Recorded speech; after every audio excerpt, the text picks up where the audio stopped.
Welcome back to our viewers, subscribers, listeners to our podcasts. This is episode 2 of this juicy, comprehensive sexuality education conversations. And we're back with new guests to the conversation. This time around, two ladies. And we hope to have some interesting conversations. So this is what I'm gonna do. I'm gonna read through what I have about you guys. To start with, memory. So memory is Memory Natasha Piri is a passionate youth empowerment advocate and development practitioner, currently serving as project officer at Halibade and a CSE Defender at the Center for Youth Empowerment and Civic Education. Over the years, she has supported projects tackling issues to do with health, well-being, and economic empowerment of young people. Memory is committed to creating safe, informed, and empowering spaces where young people can thrive. Welcome to podcast. Thank you very much. And to my right, we have Clara Campeni. Yes, sir. Clara Campeni is a development studies graduate and a comprehensive sexuality education defender. Passionate about working with young people and creating spaces where they feel safe to learn and ask questions and make informed decisions about their lives. Let's start with you. Why interest in comprehensive sexuality education? And as you give me why you have that interest, could you tell our listeners, our viewers, what comprehensive sexuality education really is? All right. I feel like my passion stems from wanting to bring change amongst our community because there are a lot of sectors that we have to tackle when it comes to development. And I feel like as I was learning from my course development studies, I realized there is a lack when it comes to comprehensive sexuality education because we talk about the agriculture sector, we talk about industrialization, modernization, but this is something that people don't tackle. And because of that, we've had issues of early teenage pregnancies or high rates of STIs, including HIV and AIDS. And yeah, I feel like this is something that I decided that we should shed light on this. When it comes to comprehensive sexuality education, it is more of a form of transformative primary education to young people and the youth in order for them to gain skills and knowledge to tackle critical aspects of their health and mental well-being so that they can be able to make informed decisions as their bodies are changing and as they're entering into adulthood. Mhm. Yes. Thank you. Why did you decide to be a defender? Well, that's a very good question. So, as Krala has already said, there are a lot of issues tackling the youth here in Malawi. And according to the statistics, there are a number of healthy issues or issues to do with sexual reproductive health that are affecting the youth. So I recognize myself as a youth empowerment advocate. And also I work in around projects that are tackling issues to do with the youth. So I was like, why not also interfering in this sector where there are issues to do with the well-being of the youth, the health of the youth, so that I can also be at the center of advocating for the well-being and health of the youth. That's why I also decided to be part of the comprehensive sexuality defenders. Right. How important is comprehensive sexuality education to young people and to us as a nation? Well, comprehensive sexuality education is very important because as Clara said, it helps the youth to make informed decisions because growing up, we don't have that access to information on how we can, as youth, on how we can decide on relationships, on issues to do with our bodies. We just see body changes and we don't know what is the right thing to do as youth. So having this information helps us to make informed and right decisions on relationships, on our bodies. When we see we have entered into that puberty stage, what do we have to do? So these are some of the information that comes from the comprehensive sexuality education that gives us the right information to make the informed decisions based on what we know. Okay. We need to make the right decisions based on what we know. Yes. And for me to know something about sexual education or sexuality, my sexuality and all that, I need to have access to that information. How easy or difficult is it for young people to access comprehensive sexuality education knowledge or information? As of now, it's not really that easy because we have myths and misconceptions that are around concerning sexuality. For now, we have services like Banjalan Sonkoro where you can go ask for information, or Malawi Sexuality Alliance where you can also ask for information.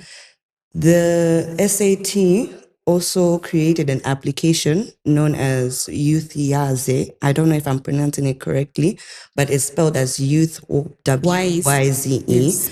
Where if you have any questions or you want to know more about CSE or things to do with sexual reproductive health, you can find it there. It's on iOS and it's also on Android.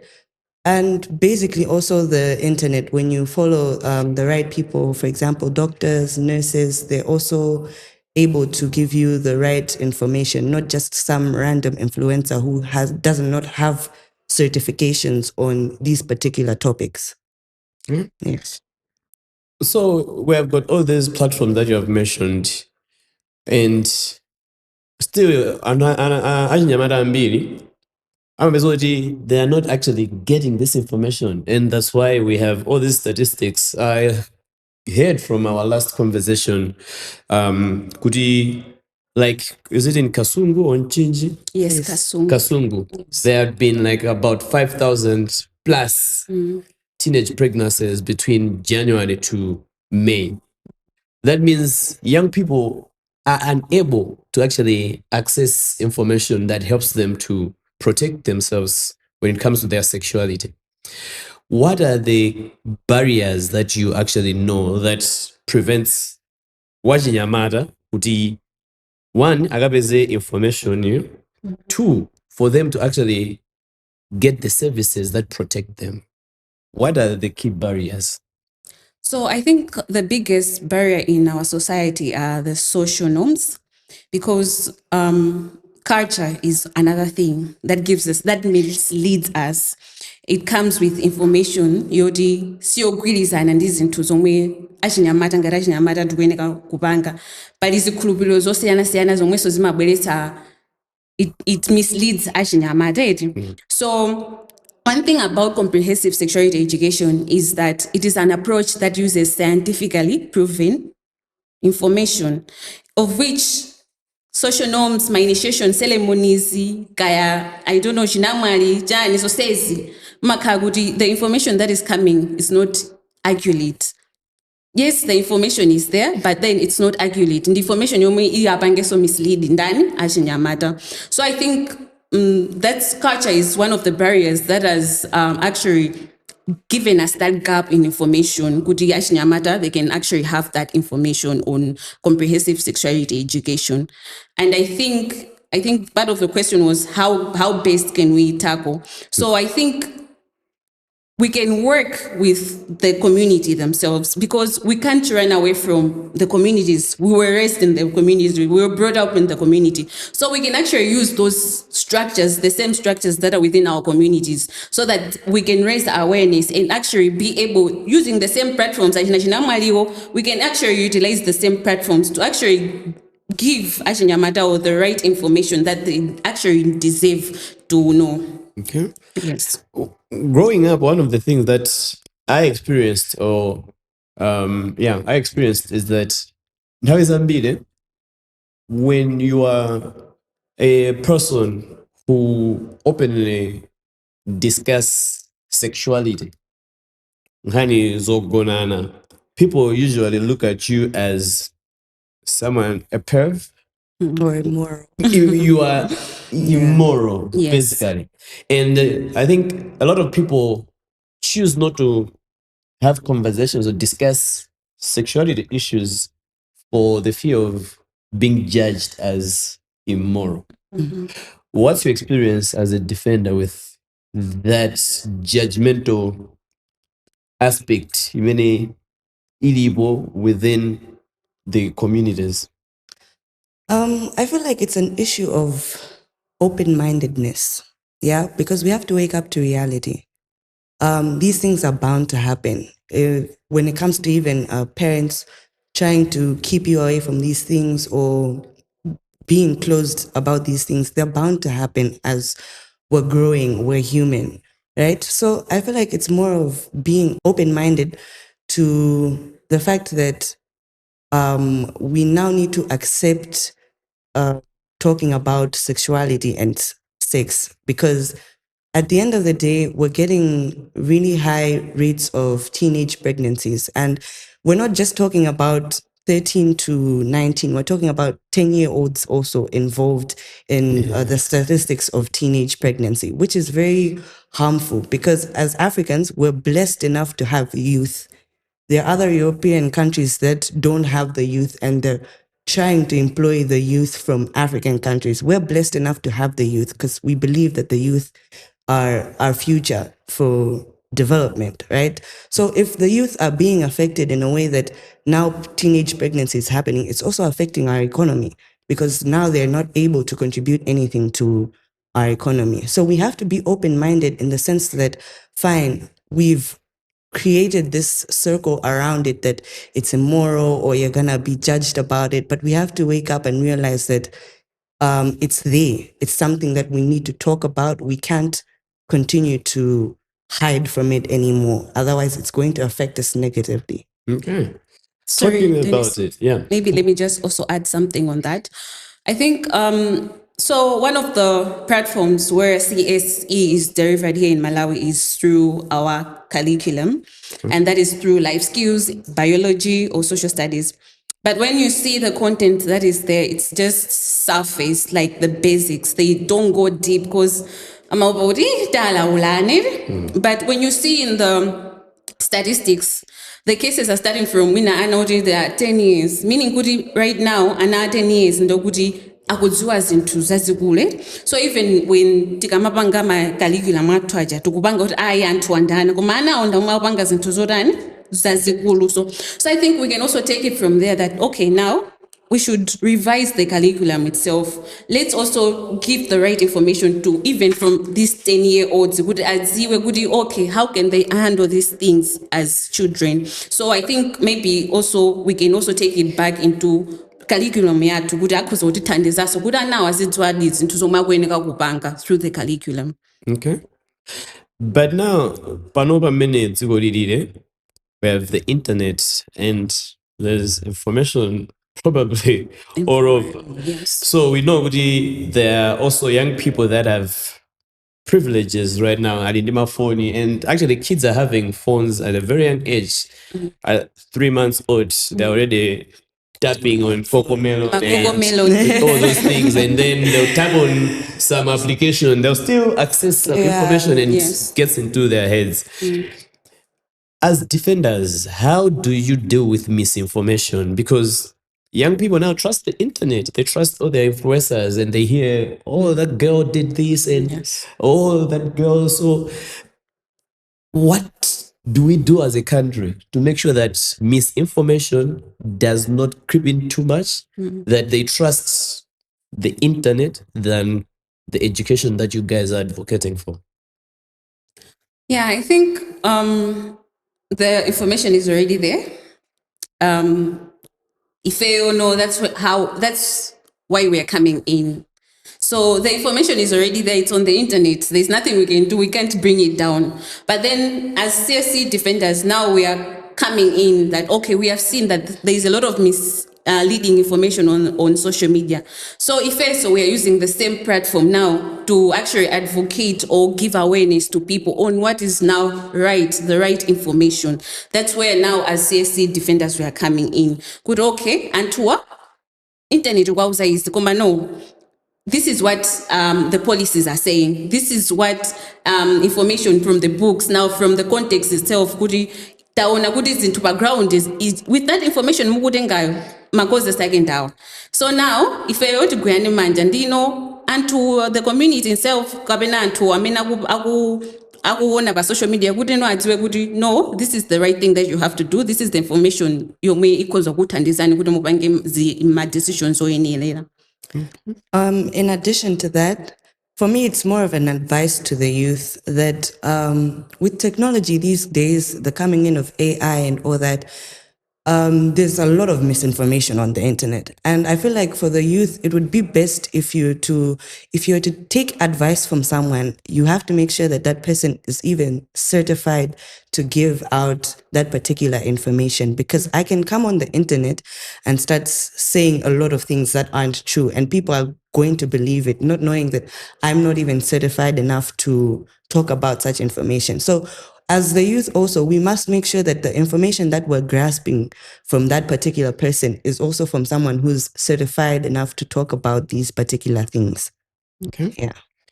Why do you think sexuality conversations still remain a sensitive topic? We talk about football, we talk about agriculture, we talk about mining, we talk about all these things. But when it comes to issues to do with sexuality, it's still being treated as a sensitive issue. Why is that so? I feel like it's more of a cultural or society norm thing from way back. We're talking about something like that is more of a private thing. And because of that, I feel like people in the older generation also were not given information or were not taught how to give out this information also. That's why they're always also hesitant or closed off when it comes to how should I relay the message? How can I teach my son how to wear proper condom properly, or how can I give this information out? Because they were also not taught. I feel like that's where now we as the youth also have to wake up, because we are also the new generation. We cannot pick up from where our ancestors left. We also have to educate young people about this information. I read about how China and Sweden came up with an education policy, because we have pre-services and in-service when it comes to teachers. Pre-service is something that you learn when you're doing your course, while in-service is something that you learn after your program. So they developed a curriculum where if you are a teacher, at the end of your teaching practices, you are given 5 days to learn about sexual education, and you get a certificate at the end so that you may be able to give out this information to the youth. Or during your teaching lessons, there's a 5-day program where you learn about sexual education. And it's also been developed in Zambia, 2020 in August. They also developed the same thing, because as much as we're putting this into the curriculum, teachers are also scared to talk about these things because they're not really being taught how to talk about these things. So it's something that also needs to be there as either a short course so that they can be able to give out the information, because for you to give out proper information confidently, you must know what you're talking about. That way you give it out freely and confidently. Okay. Yeah, people would love to give information freely. Of course, yes. But then there's a whole issue of stigma around the conversations. We have said it's still a sensitive Sensitive topic. topic. Yes. And Panova, even just to have access to sexual reproductive health services, as zagomwe kuti angozwa kuti akuona mu bagi mwako mwatuluka makondo mwati kazi umeenda ndi makondo mzona aone mina uli ndi mapills. It becomes like oh wow, and everybody still wants to access these things privately and let other people not know kuti they are accessing whatever information around sexuality. How is this stigma impacting many mina ntchito yoti comprehensive sexuality education should actually even be going out there and to get more advocates for the same? Yeah, I think this stigma is affecting even organizations because organizations are working on the ground. Kupeleka makondomo, kupeleka ma-hygiene, ma-pills, ma-contraceptive pills. Kumano opezeka kuti anthu sakulandira because of that stigma itself. So I think stigma is really a difficult subject to tackle because it comes from within, how you're feeling. And I think you can't just take away shame. Komano, I think ife mina nongati ma defenders tikozana kubwera kuti kwauza anthu kuti ayi it's about yourself. What comes after using those things? You're protecting yourself, you're protecting your well-being. Then they should find themselves in those situations whereby we have a number of teenage pregnancies, we have a number of people who are affected with HIV and AIDS. So it's about the results themselves. So I think advocacy will also help in actually advocating. No, it's about your well-being as youth. Rather than indulging in those activities and then the consequences may follow. Okay. Yeah, as she's saying, stigma is not something, or like shame is not something you can just like take away, yeah? But I feel like the more we voice out about this concern, the more people will start to get comfortable about talking about it. I can give an example of HIV and AIDS. It's something that has had stigma from way back, but at least as of now, people are starting to get comfortable to talk about it, to talk about going to get medications. We even have influencers on TikTok talking about the HIV journey. It's something that now we're becoming open to. So I feel like the more we talk about it, the more people will now start to open up to it, because it's as easy as in the Western countries, right? They easily talk about it. It's something that affects them and they know that they need to talk about it, because if they don't, then it has a lot of impact towards it. Yeah. If we can break down some practical solutions of implementing this fight against stigma in access to the SE information, what are some of the things that you can actually say we need to have this in place? I think it's where I was talking about the teachers' courses, where I think maybe it's like a government thing where they need to implement a policy that every teacher has to at least undergo this particular training. Yeah, education. because even like traditional leaders, because we have indoor education and there are others that don't even go to school. Yeah. So for those that don't even go to school, they also need some sort of information where they can gather their information, because not all of them are attending school, especially in the rural areas. I think that's where the Chinamwali comes in. So mentoring these people like Anankungwa about the myths, mentoring them about a CSE in general, because it's not just about sex. It's about a lot of things. There's gender equality. We talk about HIV and AIDS. We talk about gender-based violence and how we can tackle it, and a lot of things. Yeah, I think maybe also just to utilize community dialogues, because I loved what Clara said, that voicing out a lot helps you to become confident on some of the issues. Exactly. So I think community dialogues, whereby you now involve the youth in those open dialogues. They have to talk about it more. They have to talk about the issues that they are facing and how best themselves as youth they can actually tackle these issues. I think that will give them a voice, but will also empower them to talk about these issues, and will just remove the stigma and give them the confidence to actually talk about these things and be able to access the services that are there within the communities. I'd also like to add on to that.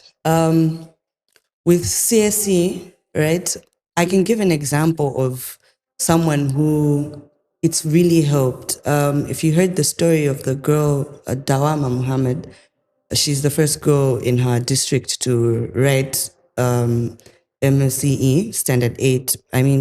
Standard 8 exams since 2017. She's someone who had abstained from everything that her friends were doing, because she talked about how people were getting married early or getting pregnant. So she basically decided to abstain from all of that, to the point that now she's been awarded a scholarship for Maranatha, and she's also been awarded a scholarship for university. She's basically covered, right? So when you get to know more about CSE, you're able to make responsible decisions that will help impact your future. Yes.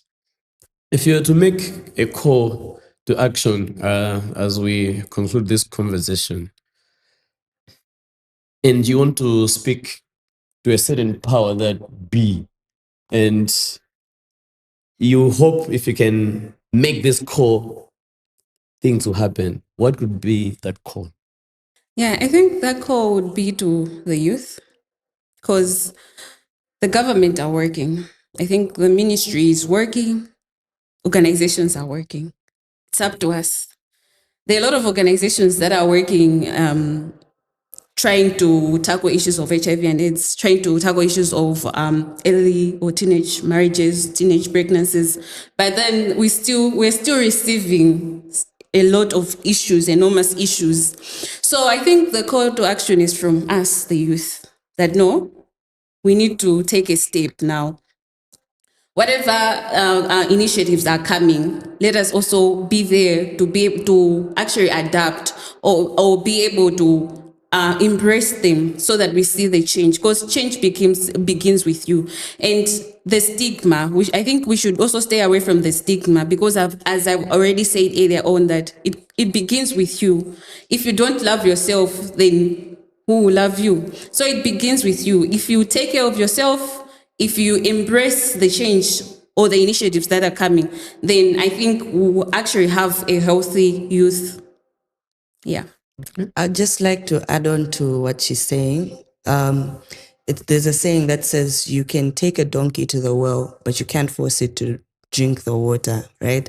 So as much as we're putting out all this information, as much as we're trying to do the advocacy there, but we as the youth also have to stand up and also take our part. We have a part to play, so we must take our part and also play it, because we're really trying. Yeah. So, and also when it comes to peer pressure, let's try to minimize on that, because I understand that these days everybody wants to be a cool kid. Yeah. Everybody wants to be cool around their friends, but there's some things that are just harmful, even though you're trying to look like you're a cool person, because at the end of the day, it's not going to benefit you. It's going to hurt you. Yes. All right. Let me also just take an opportunity here to get your views or pieces of advice to our friends that are returning from South Africa. We know there have been scores and multitudes of Malawians, most of them young people, that had found something to do in South Africa, and now they're being forced to return here. And that also puts a strain on different things economically and socially. If you were to advise some of these people or Malawians that will have encounters with them, what could that be? What do you want to say to these people? We've received them in any form or shape. There's so many different organizations that even if you were to go knock on their door, they'll be able to take you in. So mine is just you're home. This is home. Home is home. We're gonna take you in. We're here for you anytime, any day. As a CSE defender, when we look at CSE as a whole, we not only just, like I said, talk about sexual activities, we also talk about mental health. Yeah, and Palimabungo Siana Siano Gudi, they are involved with mental health. So my advice is sata entima. Fuga Palimabungo Siana Siano Gudi atawubira, kabena atawayimbira, kwa uzazo Gudi nduma ndizawuti fuka recently panali case yakuzomba abambena ake so apezeka zokuti azimangirira because when he arrived kumalawi kunoko achibale awo anakana nde zinapezeka zokuti nanga si munthu wabwera opanda china chilichonse, he has nowhere else to go, he's lost hope, and apezeka kuti azimangirira. And as of now the suicide cases are already very high, and my advice is just asata entima pali ma organization okuti atakubira kuti atakwathandiza so. Yeah, actually, that reminds me even nthawi ya masaiko nija anthu akayikidwa macamps mapeza kuti that was also the time kumapeza kuti they are high rates of teenage pregnancy, and I think when females and males are put in one place, there are a lot of sexual activities that take place. And just to caution them, Kuti, let us refrain from doing sexual activities. If we are to get engaged in sexual activities, let us protect ourselves. Maybe it can also be a call to organizations, Kuti, if there are organizations that can assist with providing my protection resources to the camps, and if they want to be involved in any sexual activities, then they can actually protect themselves. They have just arrived and they actually don't have opportunities right now. So they can actually start to engage in other, selling your body activities like those. So I think, I can just say that protect yourselves, use protection if you want to be engaged in those things, but always love yourself first. Love your body, love yourself. Yes. Komaso kungonjezeraso kuti so mabungwe kwa kutengeraso anzathu ena amene ali already infected kuti mabungwe sakuzobwerapo kuthandizaso kuwapanga ma testing kuwapanga testing komaso kuwapasa mankhwala kwa anzathu ena they are already infected komaso kuwapanga register kuti akhozokhaso mukaondulo olandira mankhwala. So yeah, exactly. I think because ngati munthu amalandira mankhwala ku South Africa there could be disruption so the uptake yawo, so they need to make sure that they continue on the medications that they are on. Yes. And all that. I think in addition on my end is kuwabe mpaso mabungwe kuti they should help with sanitary pads and just basically menstrual health, and to any well-wishers that feel like this has also touched them, and they want to contribute something, because like my colleague has said, anangu kanga ri anguzidwa kuti pack, let's go ina sana bwese kina kali bose ndieno to all the well-wishers and mabungwe ena siana I would please suggest kuti mupange provide like Gina just said that can help the girl child that is coming in. We come to the end of our second episode where we're talking to Clara and Memory on their experiences, understanding, and their role as sexual rights defenders, but also as experts in comprehensive sexuality education. Actually, one more thing. Yep. one advice to the youth currently, I know that the new PrEP has just been released and it's for 6 months. You get it twice in a year. Please, let's not take this as something that should encourage us to be sexually active recklessly. This is something that has been implemented just to help us abstain from getting HIV and AIDS. It's not something that has been introduced for us to just take it and do whatever we want with it, because there are other STIs there that can hurt you. Yeah. Modi deciding to get license. Yeah, it's not a license to just go have sex freely anywhere you want, thinking you're not going to. There's chlamydia, there's gonorrhea, there's syphilis, there's hepatitis, and some of these things don't have cures. Yes. Zinas, you get blisters, zilonda, tani. So let's please abstain from having such mentalities. Okay. Please. The Q, is it an pre-exposure, right? Yes. Exposure. CYECE, you'll repeat to start just doing it around the way you want. We want your health, and we believe that as a young person, you'd be with us building a healthy nation together. We'll be back with another episode next time. Just make sure that you are following this channel, you're subscribed, and if you have any comments, feedback, input, please feel free to put down your comment in the comment section, and also follow the pages for the Center for Youth and Empowerment, Center for Youth Empowerment and Civic Education, And as well as the comprehensive sexuality education defenders. Yes. And you can get access to all this information and knowledge that they are sharing for free. Until next time, I have to leave you and love you. Thank you so much for being wonderful guests Thank and you. sharing this knowledge freely. I'm out. Peace. Until next time. Adios. Bye.